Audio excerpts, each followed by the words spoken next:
Hello and welcome, everyone. I hope you are here for LeadCon. Today is the start of our second week of LeadCon. My name is Glenn Kinsler. I work in the Office of Student Life and Leadership. Our friends from the Dean of Students Office will be presenting today's presentation. But before we get started, I wanted to go over a few different things. So we've muted everybody to prevent disruptions. And as you may have seen, we are recording this session to put it up on our YouTube channel. Only the larger session will be recorded and put on our YouTube channel. So if and when we go into the breakout rooms, don't worry, that part will be cut out and we are not recording your breakout rooms. So feel free to have conversations there. The chat box is your friend. So feel free to introduce yourself and your organization in the chat box. Feel free to share your thoughts and ideas or affirmations or validations in the chat box. I will also be monitoring it in case you have questions and need or have issues. And then the raise hand feature, if you want to share something with the larger group, feel free to use the raise hand feature. Just remember, when you are sharing in the breakout rooms or in the larger group, introduce yourself, your pronouns, and your organization. And then last but not least, stay till the very end of today's session if you are looking to get credit for your organization for the re-registration process for this upcoming academic year.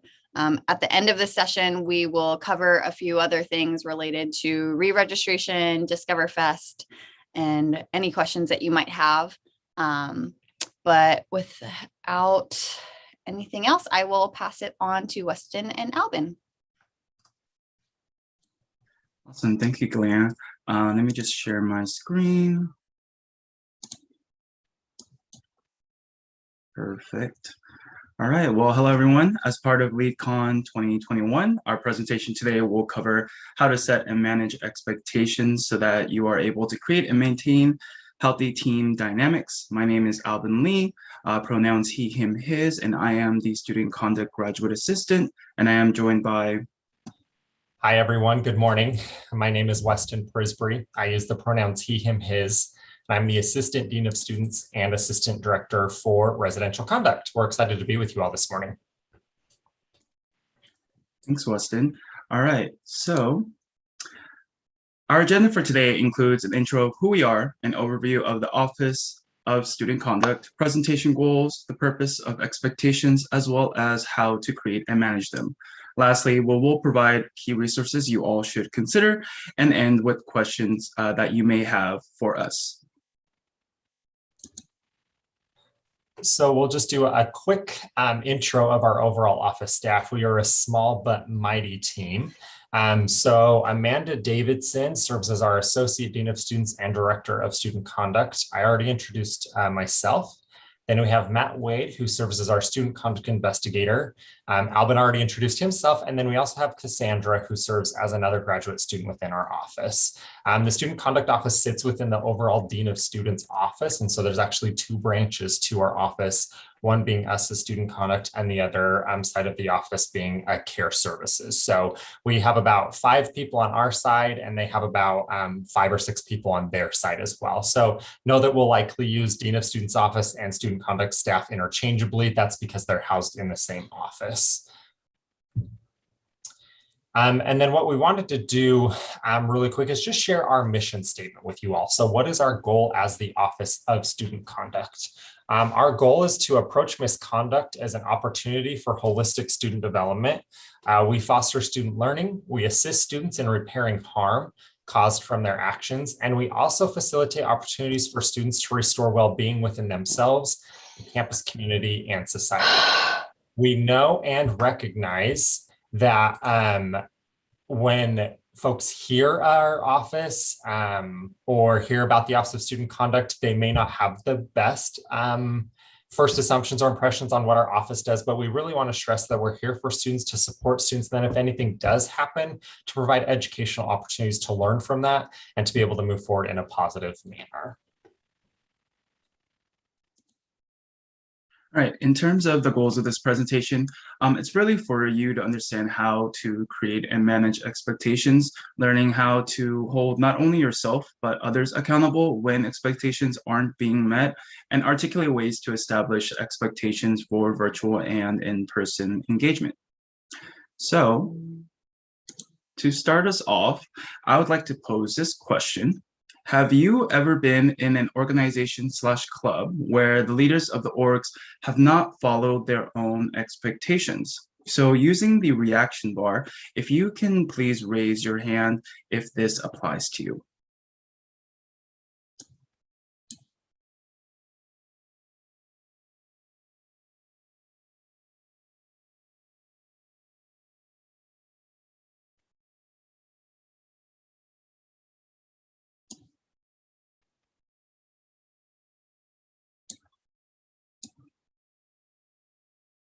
All right, I see a couple hands going up and some reactions.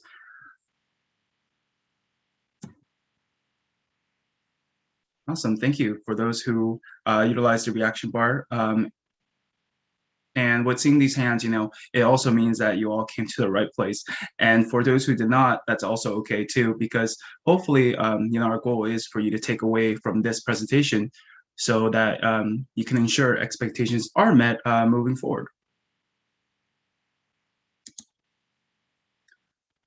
All right, assuming you are all leaders, I understand that you may already have some ideas of what expectations are, given that the failure to set expectations is what can ultimately lead to disappointment, underperforming, missing deadlines, and the list of misses goes on and on. And as a leader, it is critical to establish and communicate clear and achievable expectations, ensuring that you are holding people accountable in meaningful ways. Really, expectations can provide guidelines and goals so that all members of your board understand what is required of them to achieve successful and desired outcomes.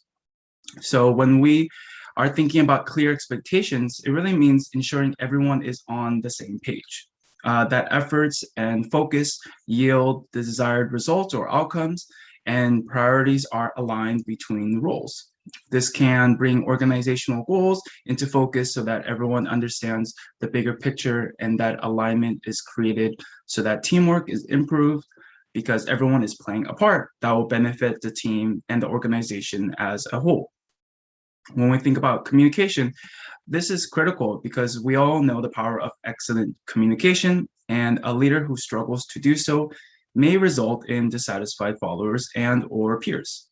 Some may already be gifted at communications, while others may need to sharpen their skills from time to time. I know I've had to sharpen my skills from time to time. But the key is to practice constant awareness of your ability to interact effectively with others. The most common mistake when setting expectations is when you assume. When we assume that people know what is expected, and that is why expectations should really be articulated clearly to avoid any frustration, confusion, and more between yourself and the peers that you work with. Make expectations a two-way street. Empower others to question expectations and work collaboratively to come up with those expectations collectively so that you and others agree upon them and they are clearly understood. We really want you to transform expectations into mutually agreed commitments in order to create empowerment. This includes having open dialogue and conversations that are acceptable and realistic. This means being able to be open to feedback and being prepared to adjust your initial expectations because those things can change, as we've noticed within this past year. And don't mistake silence for understanding, as everyone should be engaged in this process and feel in control so that the result that you hope to achieve is achievable and obtained.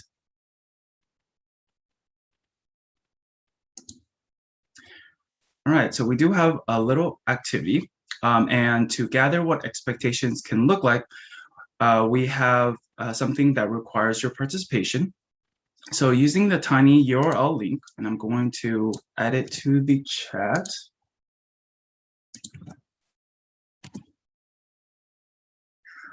I would like you all to please add any expectations that you yourself have or ones that you have created for your organization.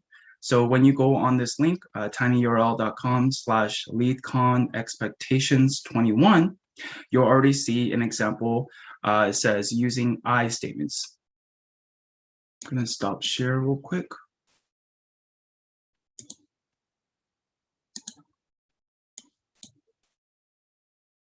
And so when you go on that link, you should be able to see this Padlet. And at the very bottom, you should be able to add a, let's say, Post-it note. So really what this activity is for you all to think about some of the expectations that you yourself have used, that your organizations have used. And really we want to brainstorm because you are all our leaders, and to kind of see, there are some overlaps in terms of expectations that we share, or if there are expectations that you have not considered that you can take away from another leader that has implemented for themselves or within their organization.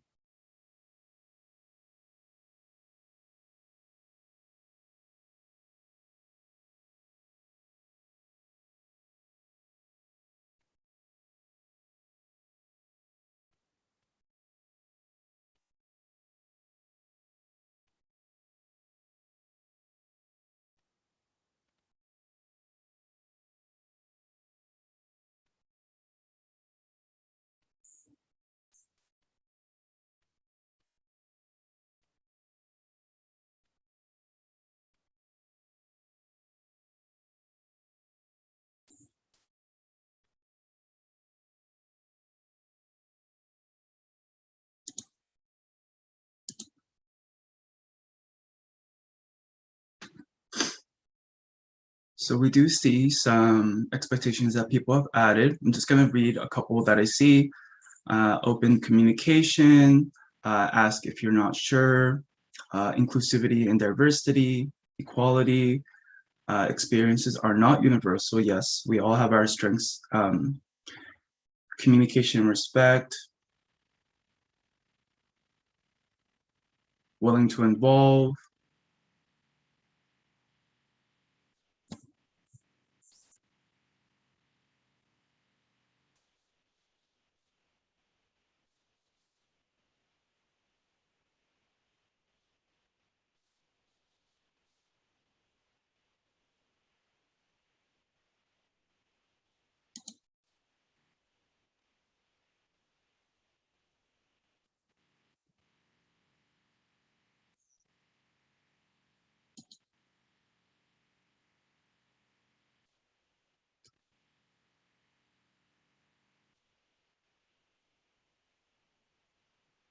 got a couple more coming in. Setting homework of what will be done by the next meeting. Yes, I think that's also very important, just having some actionable items to have done before the next meeting. Setting boundaries.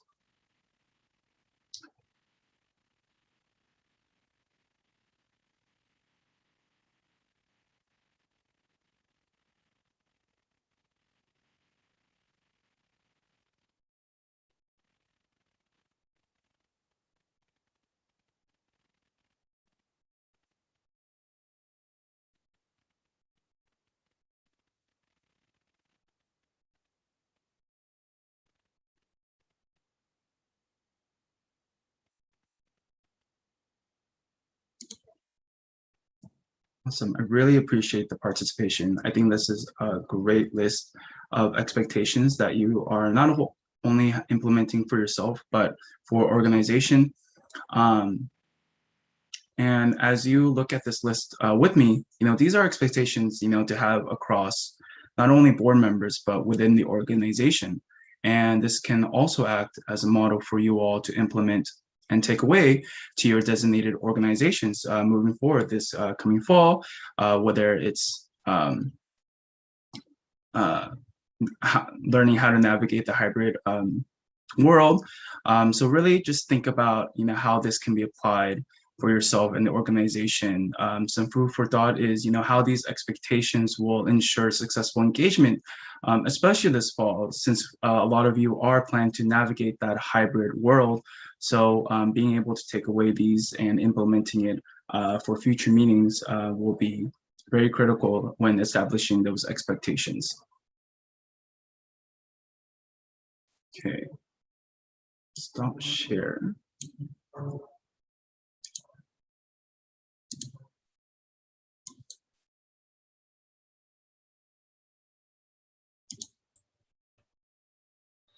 Awesome. Those are some, like Alvin said, those are some really great expectations that you all have set for yourself and for your organizations as well. Something that Alvin and I will do is we will actually go back to that Padlet and we'll just compile a quick list of the expectations that you all put in there. And then we'll send those to Gleanne and she can distribute it out to everyone. So you can refer back to those later, right? One of the most difficult things about setting expectations is starting from scratch, right? Not knowing where to start. And you all provided a really great foundation on what some foundational expectations are that you can set for your own executive boards as well as for the members of your organization. So we'll make sure to follow up with those hopefully later this week. So thank you for sharing those. So now we're going to talk about what it looks like when you manage expectations, right? So you have set those expectations for your organization. Hopefully those expectations were set in a collaborative manner, right? So it's not just you all saying, here's what we expect to be, here's what will happen, but you're also asking your organizational members of what do you all need? What do you all want to see? And what do you need from us and your peers to be successful in this organization and to have a positive experience? So after you've engaged in that process of collaboration and really figuring out what those expectations do or do not look like, now you need to manage them, right? And this is where things can get a little tricky. And so we just want to name that this process of managing expectations isn't always the easiest, okay? And that's okay. So our goal today is to at least provide you some tips and tricks on how to approach situations where expectations may not be met. So first, what we want to say is that sudden changes in behavior are rare. Rarely does any student who's involved in an organization, whether just as a general member or in a leadership position, just suddenly stop being involved. There's usually gradual signs that indicate someone may be moving to a position or a place where they will not fulfill expectations or responsibilities of a position or membership.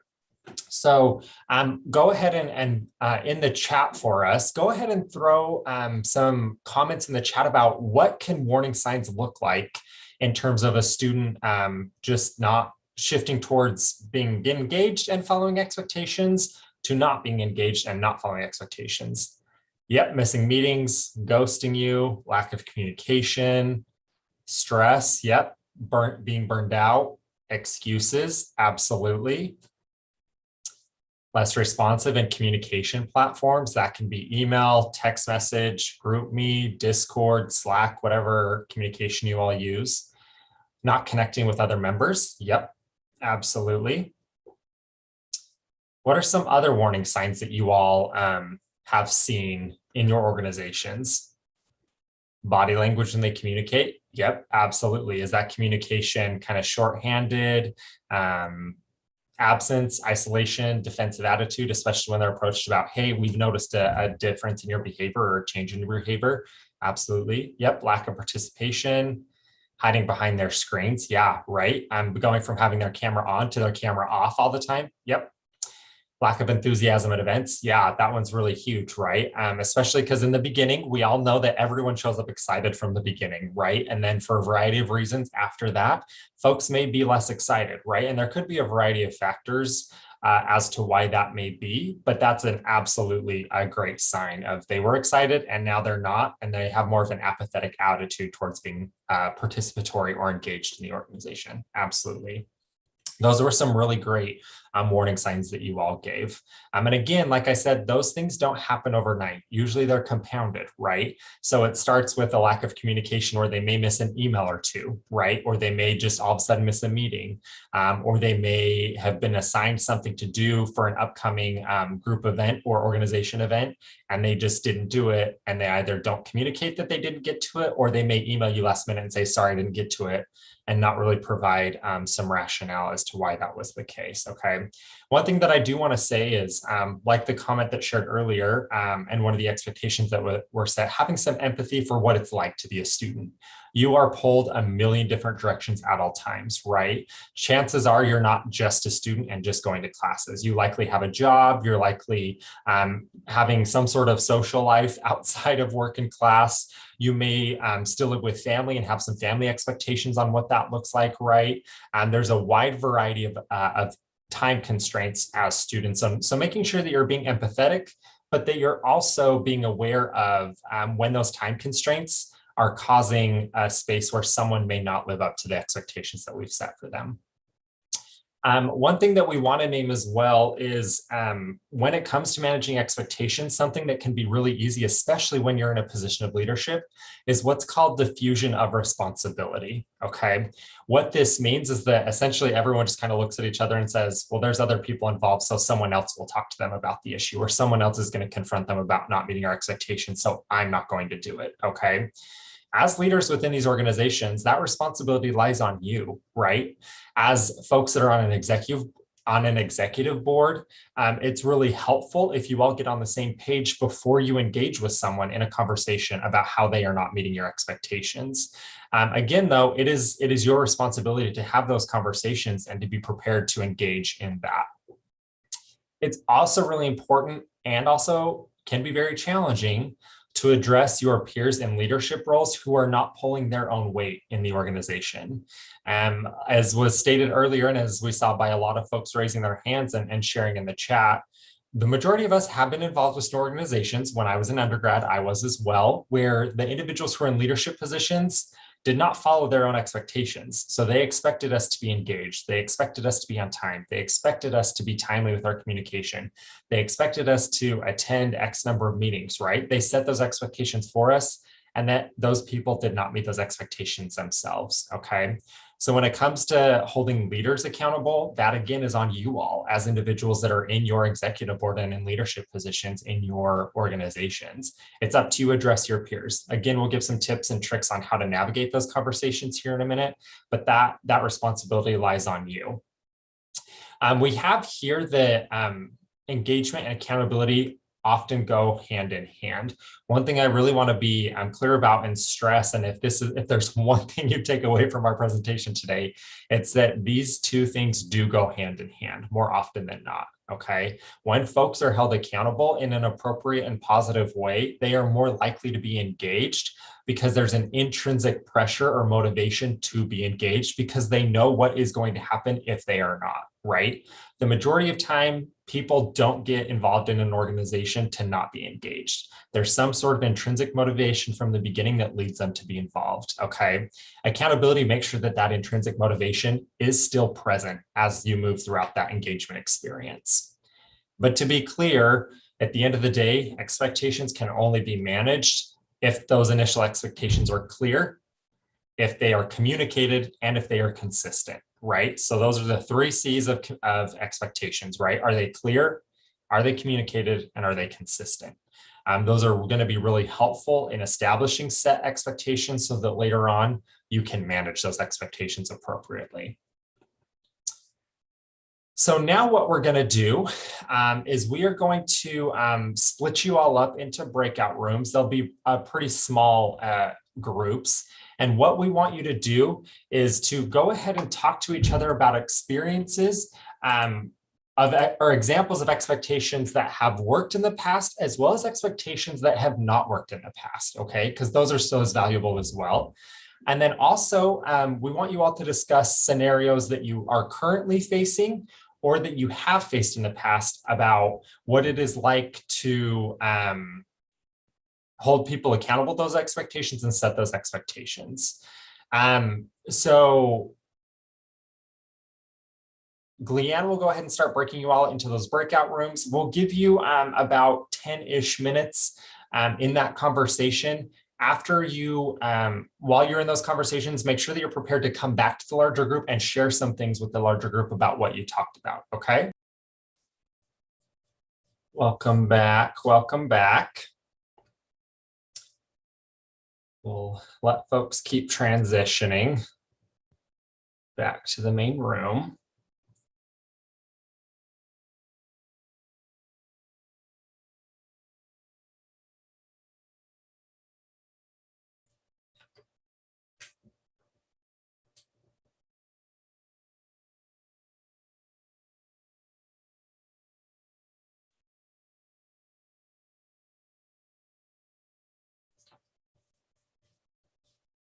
Awesome. All righty.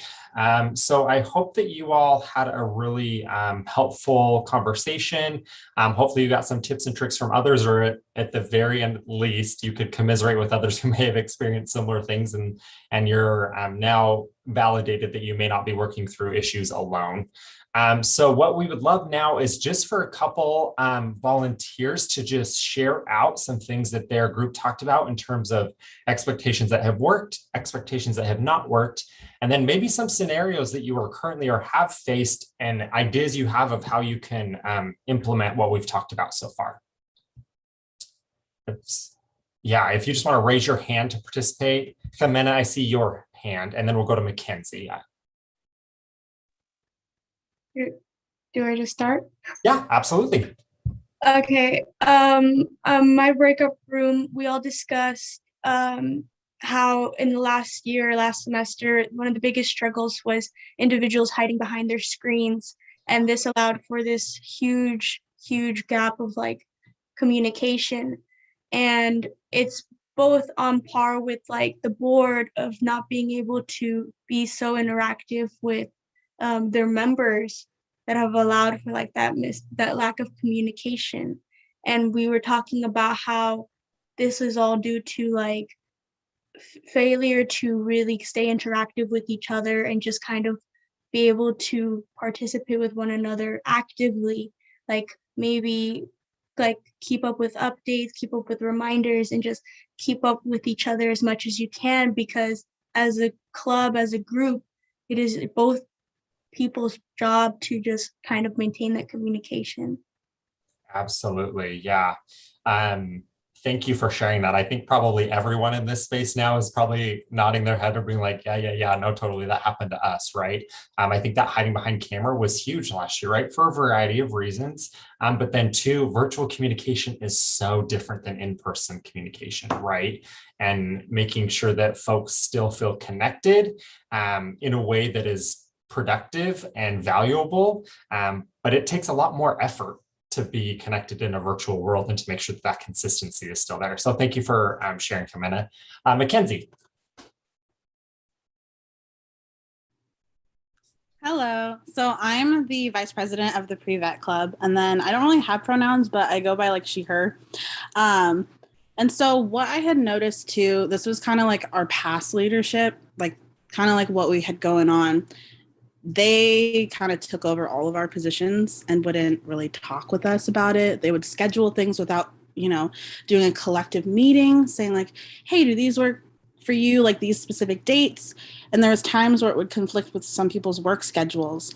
And I found that to be kind of frustrating because there was no leniency. So for this new leadership, our expectations is like, hey, communicate with everybody, make sure everybody has an input because everyone is important to this organization.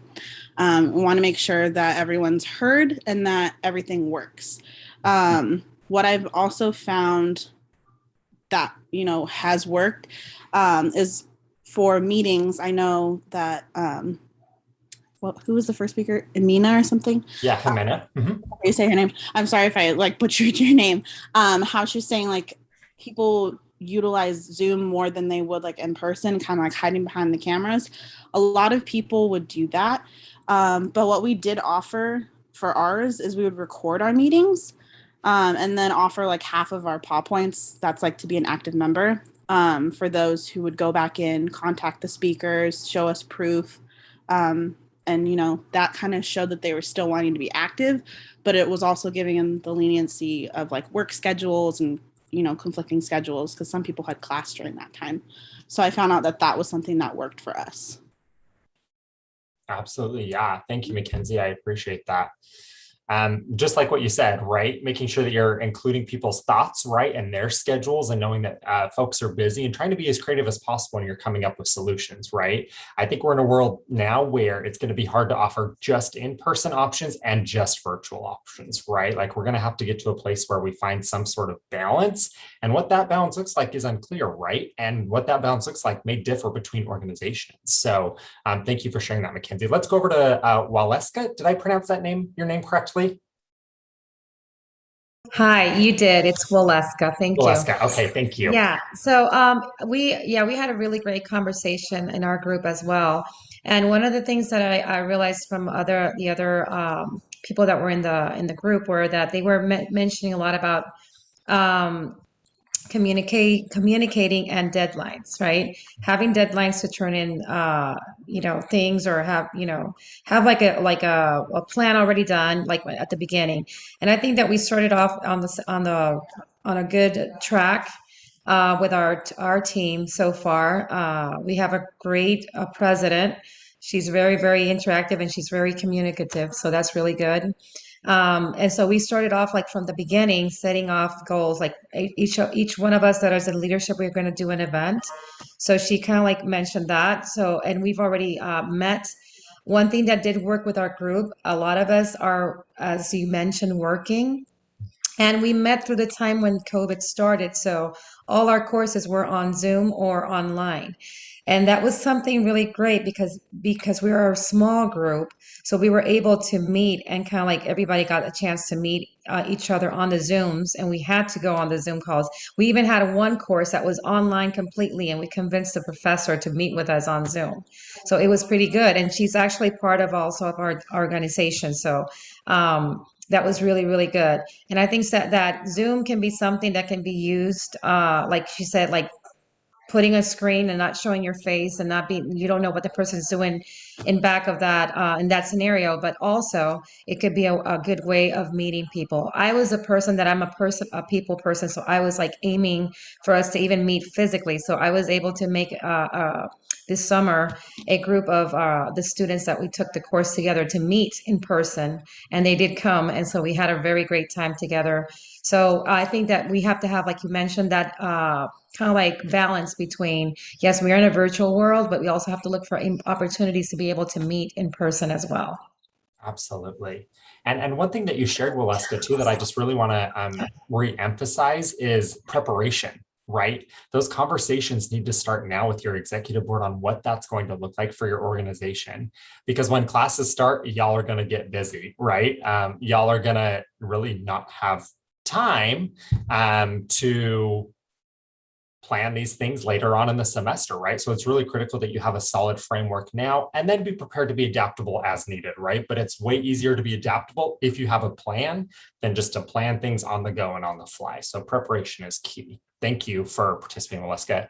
And then Zeno, and am I pronouncing your name correctly? Okay, awesome. Hi, I'm Zeno. My pronouns are he, him, his, and I am the president of the one and only Classical Guitar Society. And, something that I thought was really interesting about my quarantine, Zoom school experience, Zoom University, was, the way that different teachers presented the idea of having cameras on. And most of the time participation would whittle down. And I talk about class because for me, I wasn't really doing a lot of leadership during quarantine. And, when you think about it, a classroom is, when you think of it, like a student leadership organization, except the student leader is the teacher. And throughout the semester, most of the time it would just whittle down like to the same like two people always having their camera on, and it would be like a one-on-one Zoom session. But I feel like the least effective measure that a teacher could take is to say you have to have your camera on, then nobody did it.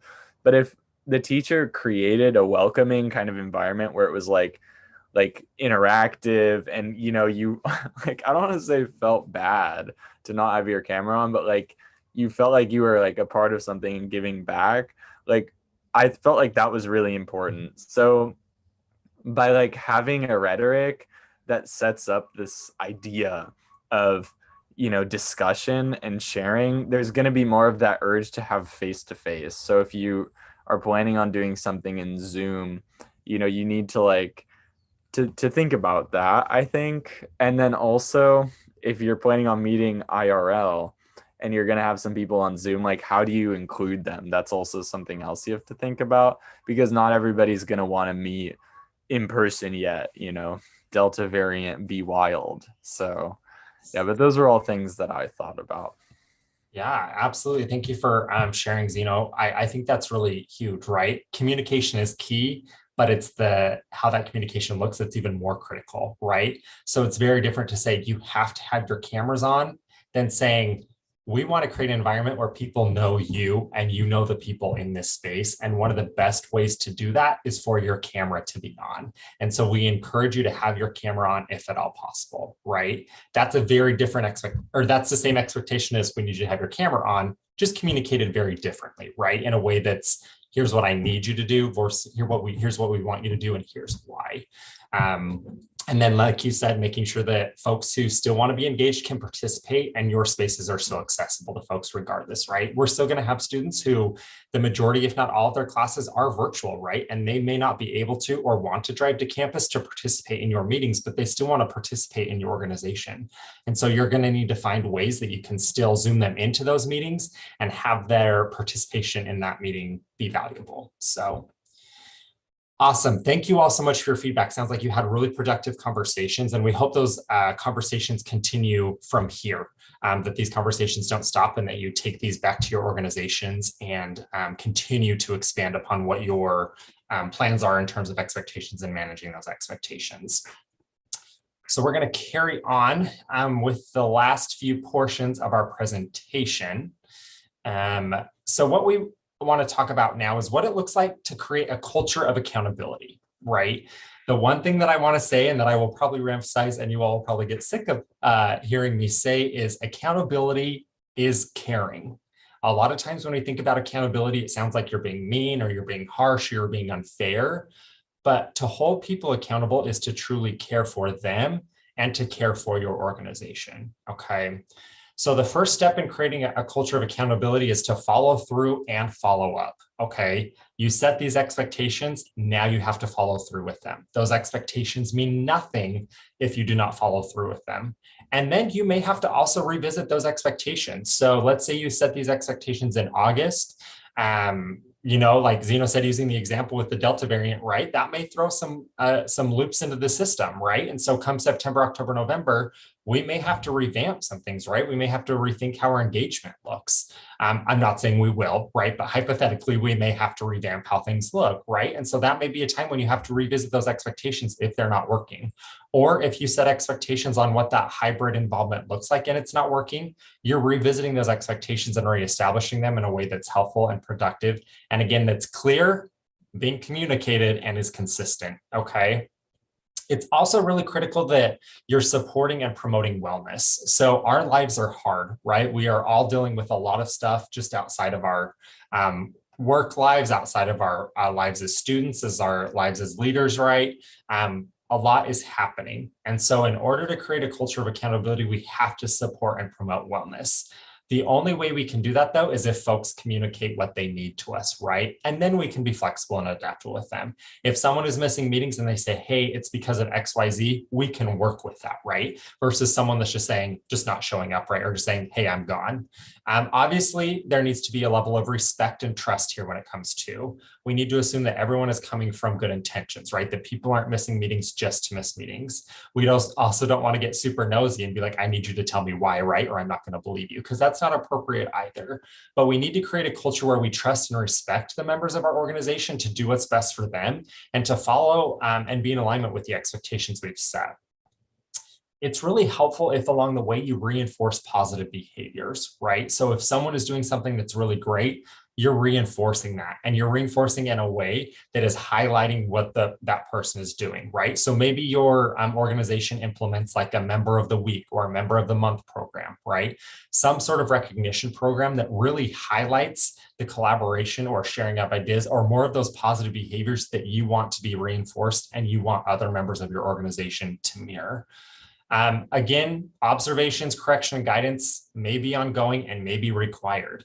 If every organization was perfect, obviously that would be our goal and our wish and our dream. But if every organization was perfect, Leanne probably wouldn't be employed. I probably wouldn't be employed, right? We are employed. And so because we're employed, we're there to help you be successful as an organization, okay? So those observations, correction, and guidance are required. They're necessary to creating a culture of accountability. What's the point of creating expectations if you're not gonna do anything about them? Again, it's important to be flexible and adapt to change. If we've learned anything over the past year and a half, it's that every day is different and every day is new. And so we need to be flexible and make sure that we're adapting to change. And that may also include changing our expectations and revamping our expectations. And then what's really helpful, and the one thing that I will say when it comes to creating a culture of accountability, is when you are engaging in those initial conversations with the leaders in your organization, as well as the general members of your organization, the critical question to ask yourself is, do these expectations set people up for success? Okay. Are the expectations, like you all have heard about SMART goals, right? Are they specific? Are they measurable? Are they accurate? Are they, what's the R? I can't remember what the R is. You know what I mean, the SMART goals, we'll send them out. But making sure that they're achievable, right? That if expectations are not achievable and realistic, there's no point in having those expectations. If people are never going to be able to meet those expectations, those are not appropriate or helpful expectations. So continue to ask yourself, are these expectations going to set up our organization and our membership for success? So what we want to talk about now is great, right? We just created a culture of accountability for our organization. How do we create a culture of accountability for those of us that are on the executive board, for those of us that hold leadership positions with the organization? It's a very different experience holding general members accountable versus holding each other accountable who hold leadership positions, okay? So first, what we would say is approach these conversations by calling in versus calling out. Okay, the goal of calling people in aims to change problematic behavior, right, in a more caring and empathetic way. It's done with compassion and patience. Calling out isn't always the most helpful. I will name, though, there are times when folks need to be called out. Okay, so don't hesitate to call people out if it's appropriate. However, the default should be calling in, right? Coming from a place of compassion, coming from a place of patience and genuine empathy to try and understand what is happening in that person's life that is not allowing them to meet those expectations.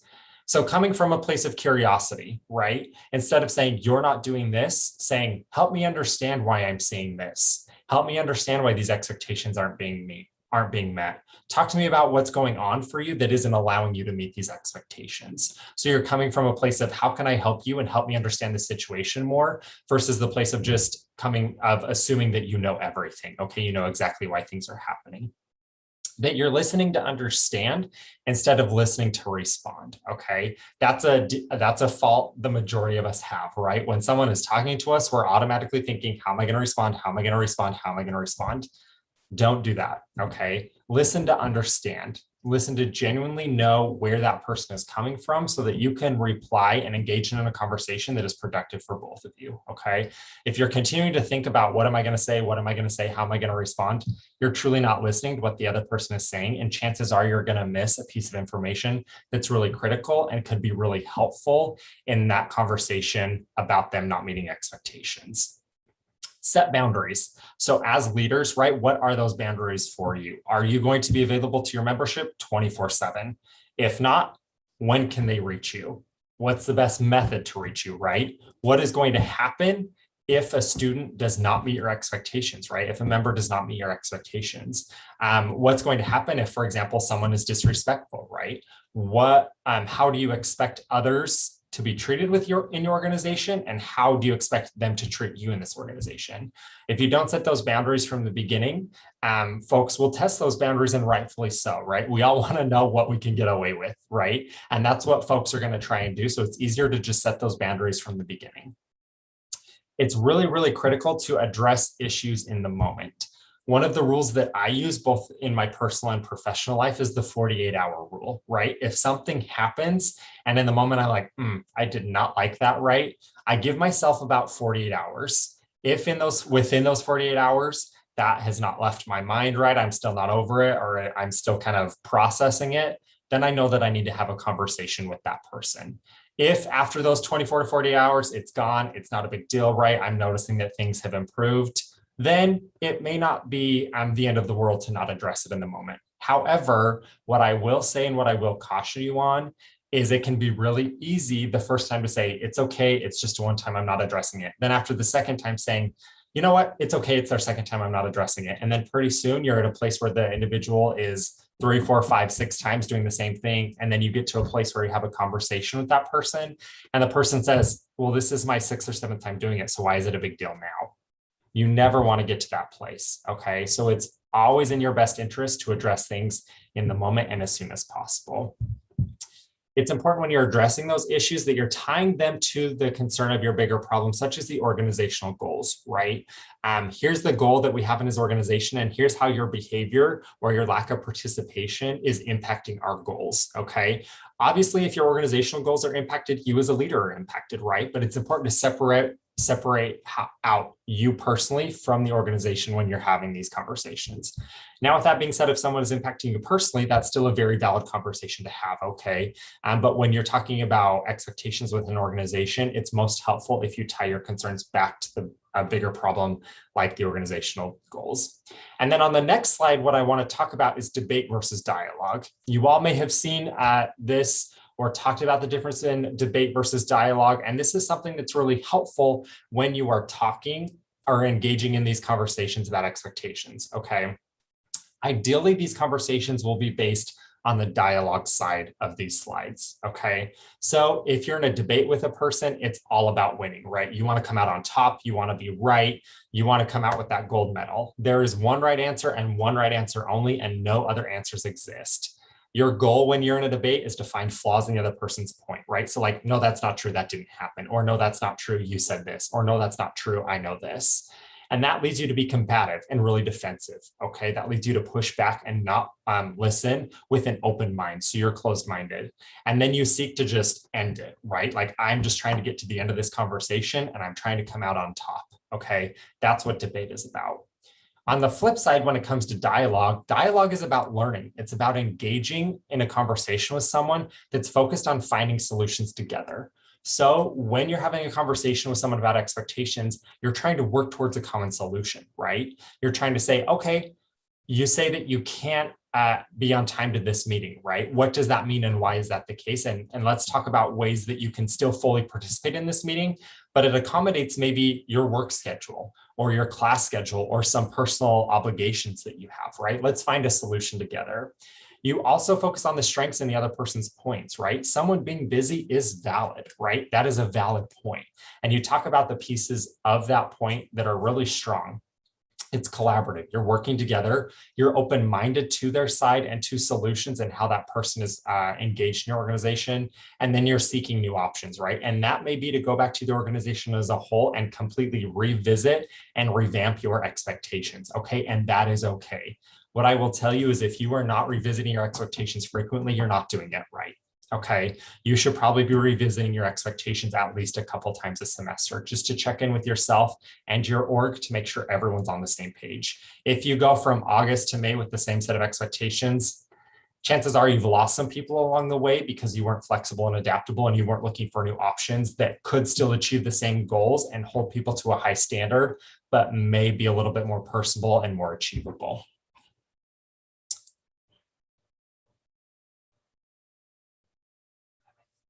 Is this you, Albin, or is this me?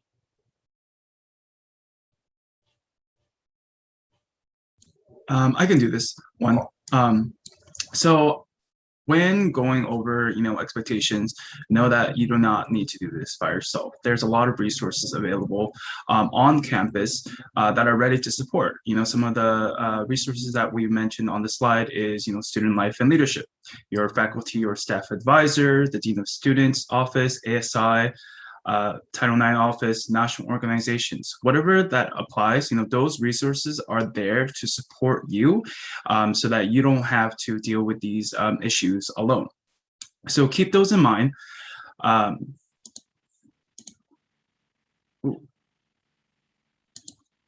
And with that, we are going to leave it up for questions, if there are any.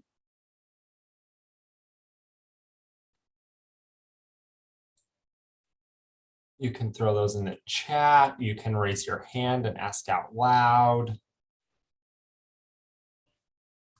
Weston, can I have you elaborate on a point that you made Absolutely. earlier? Yes. You had said, you talked a little bit about the difference between calling in and calling out. Can you share maybe examples of when it might be more appropriate to call out versus calling in? Yeah, absolutely. So examples where it may be more appropriate to call out versus calling in, that can be in a setting where like health and safety is at risk, right?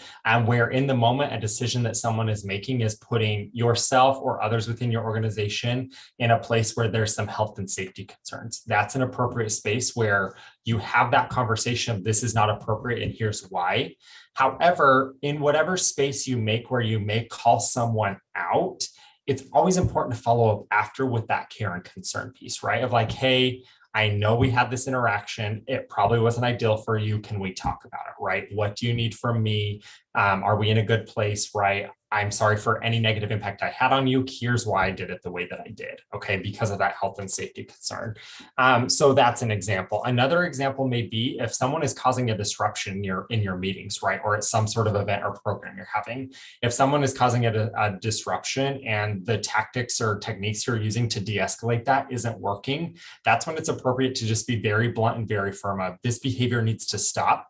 And we'll address it later. And again, that's when you have the care and concern conversation after of, I apologize if I had a negative impact on you. Here's why I did what I did. Can we talk about why I did what I did? And then let's talk about how we move forward together to make sure that that situation doesn't arise again.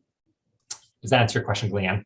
Yeah, thank you. I think that's really great to know. And I think that's even more helpful as students are really trying to create their expectations and rules of engagement for the group to say like, hey, like, we are going to lean in calling people in, but if you cross the line with health and safety concerns or XYZ, this is when we will call you out. And so being able to set that expectation early on about like, these are the things that will happen if you exhibit this behavior.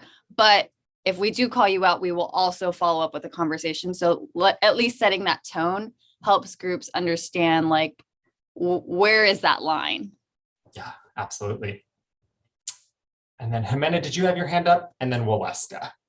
Yeah, so Jimena, go ahead and then we'll go over to Wallesca. Yes, I was wondering if the scenario would arise where there was a member who just didn't happen to align with like what you were thinking of doing, and it got very to the point of like aggression and stuff. What would you think would be the best way of managing that? Like to the point where it's like even compromising came out of the question. Yeah, great question. So in those situations, it's really critical that you're relying on your faculty advisor, right? Your faculty or staff advisor, and that they are looped in from the beginning so that when situations do get to a place where they may be more on the extreme side of things, like you were sharing, Jimena, that they're prepared and it's on their radar and they're not caught off guard so they can respond appropriately, right? And when in doubt, you can also reach out to Gleanne or other staff in student life and leadership if you report up to someone else that may not be Gleanne, okay? Those situations are not easy, right? Now, if someone, like you said, gave the example of, they're kind of combative, right? And they're just not willing to comply with the expectations that you set as an organization, that may get to a place where the faculty advisor has to have a conversation with them of, hey, listen, is this organization really a good fit for you or not, right? And if it is, then here's what we need you to do in order to stay a part of this organization. If it's not, then like, thanks for your participation. We appreciate it. We wish you nothing but the best, but unfortunately, like you may have to look for other things, right? It will be very rare that we get to that place, right? Because we have a lot of tools in our toolbox beforehand to hopefully address those concerns. But at the end of the day, get your faculty advisor involved, get Gleanne or another staff member from Student Life and Leadership involved, and they can help you navigate those conversations. Does that answer your question, Jimena? Yes, it does. Thank you. Awesome. Absolutely. Wallesca, and then I have a question in the chat that I will answer. Well, actually, it wasn't really a question, it's just a comment that Yeah. I really did appreciate what you said about and what Glenn said about like when you finish and you do call out somebody to reach out afterwards and try to make that, an in call after conversation kind of thing. Because I think that a lot of times when we create tension and we continue with that tension, people will stay in that, and it's like they stay with their guard up and they will not let their guard down. And then you end up having all this miscommunication. So to open up the communication, I think it's really important to always reach out in an understanding way and be appreciative of what people have done so far. And like you said, if they're not a good fit for this, let them know in a nice manner, because you never know when you're gonna meet up with those people again. And people do change throughout their lives. Like they might be in a certain way when they're younger, and as they mature, people do become wiser, and that's just something that happens with age. So I think that it's really important for us to be really, instead of like, you have to do this, like, let's see how we can do this. Like, the attitude in which we take things or how we do things, like you can see the same glass in different ways. So, you can't always see the glass. It's always clear, and you're always going to see the same thing. If you see it different perspectives, then you're able to really understand people and make them be more relaxed and comfortable with whatever situation is occurring. So I think that's really, really nice that you mentioned that. Absolutely. Yeah. Thank you, Wallesca. I appreciate it. So a question was put in the chat about getting an example of dialogue versus debate. Okay, so I'll give you like a really easy example, and then I'll give you one that may be more like student work focused, right? So an easy example, which is a very controversial topic, is, does pineapple belong on pizza, right?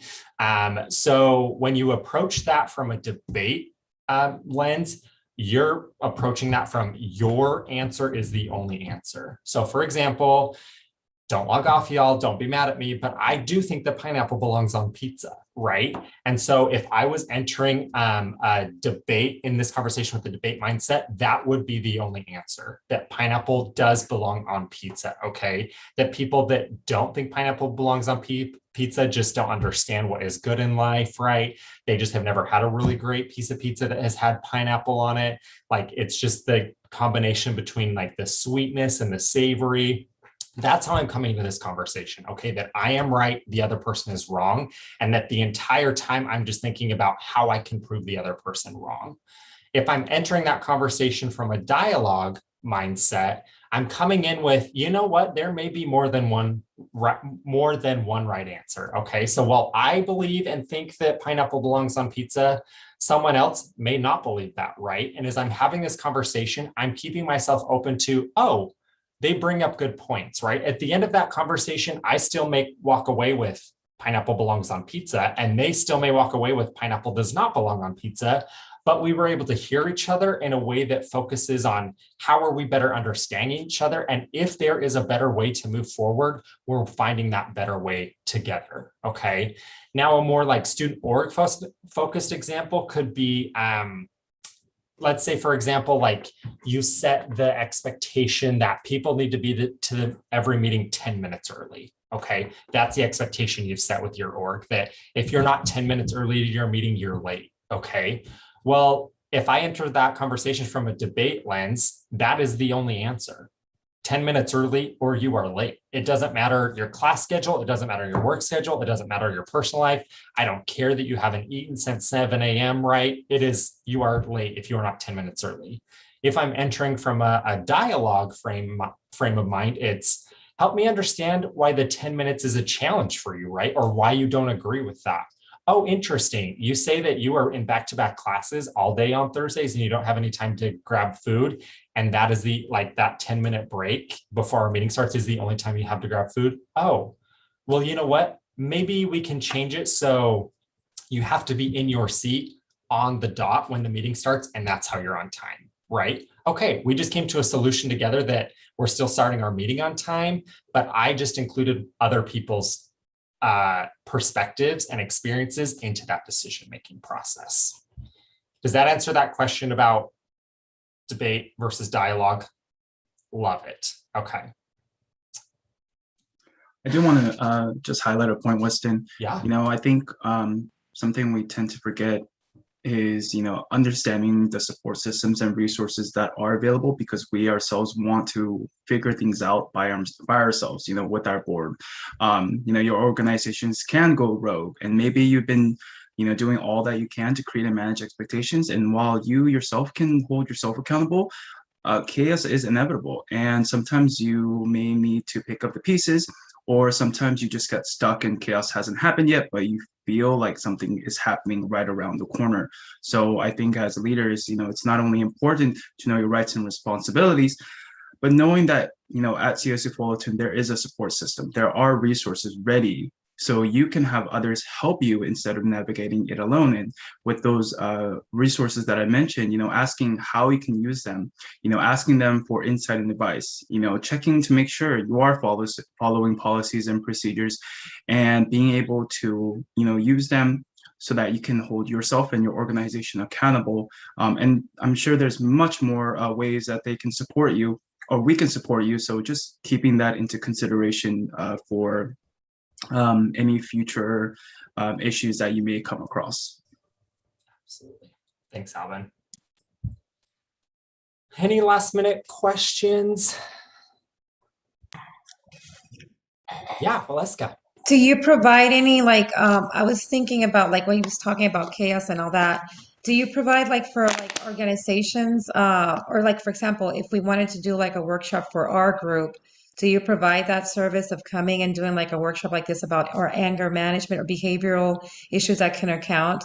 Because I think this is really helpful for anybody that's taking courses, even professionally. This is something really great that could be something really helpful towards people. Yeah, in general. absolutely.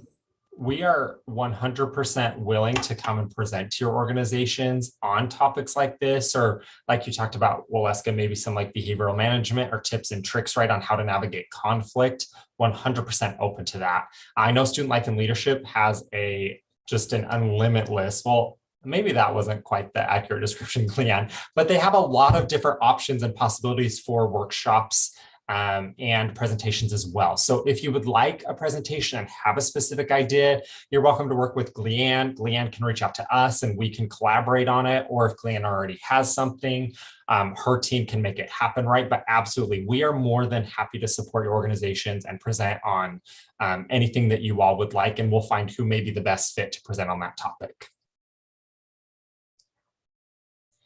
And Alvin just put our contact information in the chat. So our email address is there, our office extension is there, as well as when you all are back in person, that is our office location as well. We're actually just located right next door to Student Life and Leadership on the second floor of the TSU. And yep, if you have any questions next semester, you're welcome to reach out to us. Student Life and Leadership is also a great resource. So know that we literally have just one door that separates us. So if you reach out to Student Life and Leadership and they think that they want to consult with us, great, we can consult with them back and forth. So reach out to Gleanne, Student Life and Leadership team, reach out to us. Either way, we'll get you the support that you need, and we'll make sure that help happens. Awesome. Thank you so much for all of this information. I'm so glad that we're recording this because there were so many good gems that came out of this session. And I know as we navigate this weird time of, are we fully back on campus, and groups are trying to figure out, will they do their programs and events online, or are they going to do it in person, or a mix? Expectations is going to be a large part of, those early conversations as student organizations, regroup for the fall semester. So thank you so much again for facilitating this conversation. And yes, please don't hesitate to reach out to studentlife@fullerton.edu or myself. We can get get your questions answered or the appropriate resources necessary for your organization. But before we end for today, I wanted to share a few more things. So as you all know, LeadCon is continuing this week. And so tomorrow we'll do a session about the big issues of society and your student organization, because we're in a pandemic and there's a lot of issues related to the environment. You know, the world is on fire, figuratively and literally. California has so many wildfires happening right now. There's a lot of issues related to racial injustice. And so we're going to talk about all the things and how that might be related to your student organization on Thursday at 2:00. And then on Friday, we have a session with a number of our Tuffy Award winners from last year to talk about recruitment, engagement, and retention. I know that's a hot topic as we get ready for Discoverfest and for the fall semester. So be sure to check that panel out. You'll have an opportunity to ask these organizations that were nominated for Tuffy Awards, what their practices were, you know, what were their successes and challenges, and how did they get there? And so feel free to jump in on that panel discussion. As you may know, LeadCon is a 3-step process. And so the first step is the Titan Link re-registration form. Please be sure that the incoming president has completed that registration form in Titan Link and has gotten that form approved. Secondly, we have officer qualifications and the online training in Canvas. And so the student organization president and treasurer for the upcoming academic year will need to complete that training in Canvas. You self-enroll, so we don't send you anything. All the information is on our Titan Link page. And then last but not least, you all are already here, LeadCon. So you'll need to complete a survey that I'll share with you in a minute to get credit for today. If you have any questions related to re-registration, we have re-registration clinics on Thursday at 10:30. It's a really casual drop-in clinic, so feel free to come with your questions. They're online via Zoom, so check out that event on Titan Link. Next week, we're hosting a Discoverfest preparation webinar. So Discoverfest is going to be hybrid on September 1st and 2nd. And so day 1 will be in person. It'll be scaled back compared to what it's been in the past years. So the first 80 groups who are fully registered and sign up will have the opportunity to table on day 1. And then day 2 will be virtual on Titan Link through the virtual fair feature. So I am going to put a link in the chat box if you have questions about today's session. I will stick around for a little bit, but I will actually share my screens because I know a few people have had questions about the survey. So when you go to the survey, it should look like this, and to find the group that you're representing, you have to look at how your group is named in Titan Link. So if you are maybe the Active Titans Club, you'll look at A, and then so my student organization name starts with A through G, then find your A, and then go to Active Titans. So figure out what your organization is named in Titan Link because it's just copied and pasted verbatim. And then you'll just have to find, drill down by alpha order. So complete the survey. It'll be open for the next hour. But if you have any questions, I'll stick around. Once you open it, you can feel free to go and have a good rest of your Tuesday.